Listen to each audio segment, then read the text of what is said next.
आज हम इस वीडियो में बात करेंगे जो बैंक में नई वैकेंसी है। ये काफ़ी बैंक की वैकेंसी है जिसमें अलग अलग पोस्ट है। तो आज हम इस वीडियो में उसकी बात करेंगे। उसका सिलेबस क्या है, कब एग्ज़ाम होगा,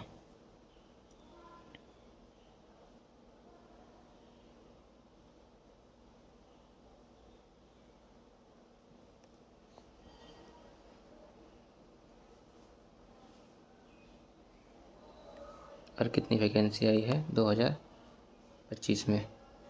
इसमें काफ़ी पोस्ट की है, जैसे आईटी की आई है।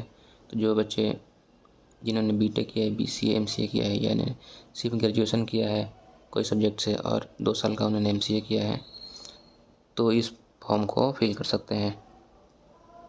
देखिए, एमसीए 2 साल का भी होता है और एमसीए 3 साल का भी होता है। अगर आप एनआईटी कॉलेज से एमसीए कर रहे हैं तो वहाँ पे 3 साल का होता है एमसीए। पर अगर आपने डीयू या जेएनयू ऐसे कॉलेज से एमसीए किया है या यूनिवर्सिटी से, तो वहाँ पे 2 साल का एमसीए होता है। या किसी प्राइवेट कॉलेज से या किसी प्राइवेट यूनिवर्सिटी से एमसीए किया है तो वहाँ पे भी 2 साल का ही होता है। सिर्फ एनआईटी है जैसा जहाँ पे 3 साल का एमसीए होता है। अगर हम इसमें एग्ज़ाम की बात करें तो एग्ज़ाम कब होगा, देखिए आज इससे 1 जुलाई से इसका फॉर्म फिल किया जाएगा और लास्ट डेट कब है इसका 21 जुलाई को। पेमेंट भी आप 21 जुलाई तक ही कर सकते हैं।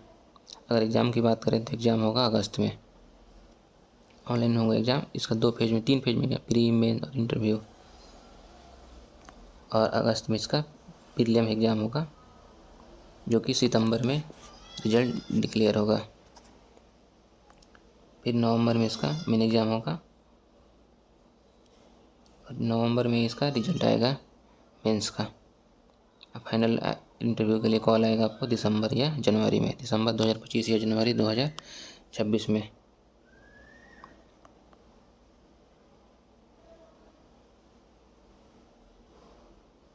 और बात करें तो कौन कौन से बैंक के लिए हायर करें, जैसे काफ़ी बैंक है। बैंक ऑफ बड़ौदा है, केनरा बैंक है, इंडियन बैंक है, यूसीओ बैंक है, बैंक ऑफ इंडिया है, बैंक ऑफ महाराष्ट्र है,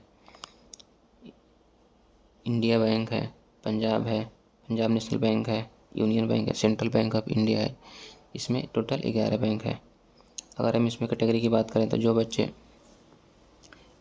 SC ST से आते हैं उनके लिए 5 साल की छूट है। जो बच्चे OBC से आते हैं उनके लिए 3 साल की छूट है। और जिनमें पर्सनल डिसेबिलिटी है उनके लिए 10 साल की छूट है।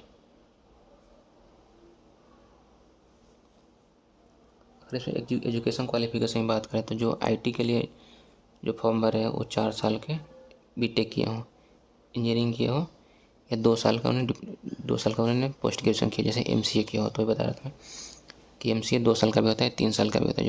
जो बच्चे NIT से MCA करते हैं वहाँ पे 3 साल का होता है, बट नॉर्मल कॉलेज में MCA 2 साल का ही होता है। या आपने पोस्ट ग्रेजुएशन में ये सब डिग्री किया हो, डिग्री इलेक्ट्रॉनिक्स या टेलीकम्युनिकेशन या कम्युनिकेशन इलेक्ट्रॉनिक्स या इंस्ट्रूमेंट कंप्यूटर साइंस या इंफॉर्मेशन टेक्नोलॉजी या कंप्यूटर एप्लीकेशन। अगर एग्रीकल्चर फील्ड की बात करें तो 4 साल का आपका ग्रेजुएशन होना चाहिए एग्रीकल्चर में।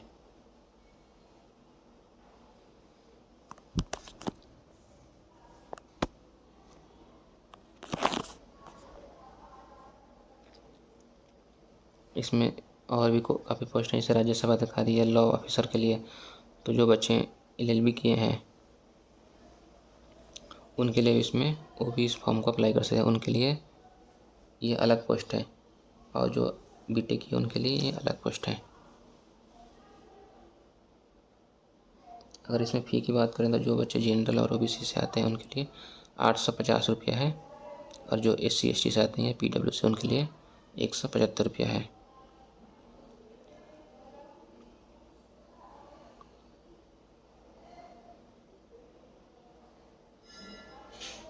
स्ट्रक्चर मतलब एग्ज़ाम की सिलेबस की बात करें तो इसमें इंग्लिश लैंग्वेज होगा, रीजनिंग होगा, जनरल अवेयरनेस होगा, और बैंकिंग इंडस्ट्री से क्वेश्चन होगा।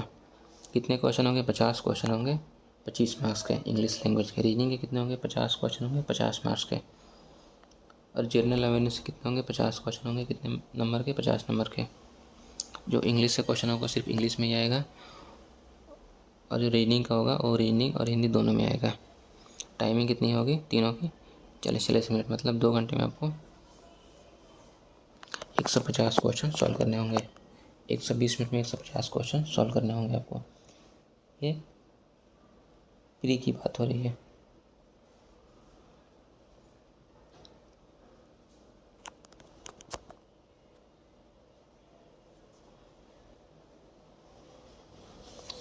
और जो बच्चे आईटी से हैं, एग्रीकल्चर फील्ड से हैं, या एचआर पर्सनल ऑफिसर से हैं, या मार्केटिंग से हैं, उनके लिए सिलेबस अलग है।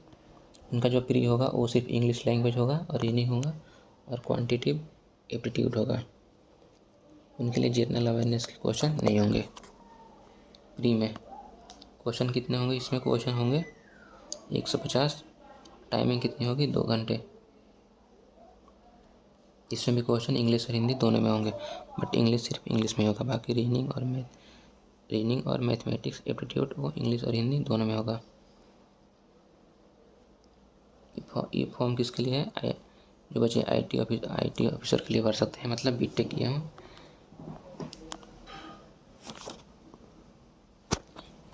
एग्रीकल्चर बीटेक किए हों, या एग्रीकल्चर या फील्ड ऑफिसर हो, एग्रीकल्चर फील्ड ऑफिसर या एचआर पर्सनल ऑफिसर।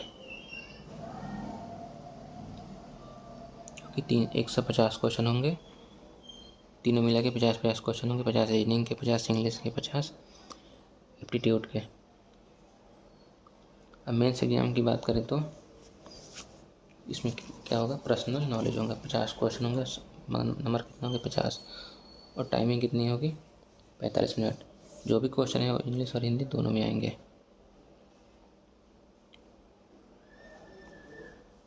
जो राज्यसभा अधिकारी के लिए क्वेश्चन होगा वो होगा प्रोफेशनल नॉलेज का। और प्रोफेशनल नॉलेज डिस्क्रिप्शन या ऑब्जेक्टिव दोनों के होंगे, डिस्क्रिप्शन और ऑब्जेक्टिव दोनों में। और जो टोटल फाइनल मार्क्स होगा उसका आपको मिनिमम 40% लाना होगा अगर आप जनरल ओबीसी से हैं तो।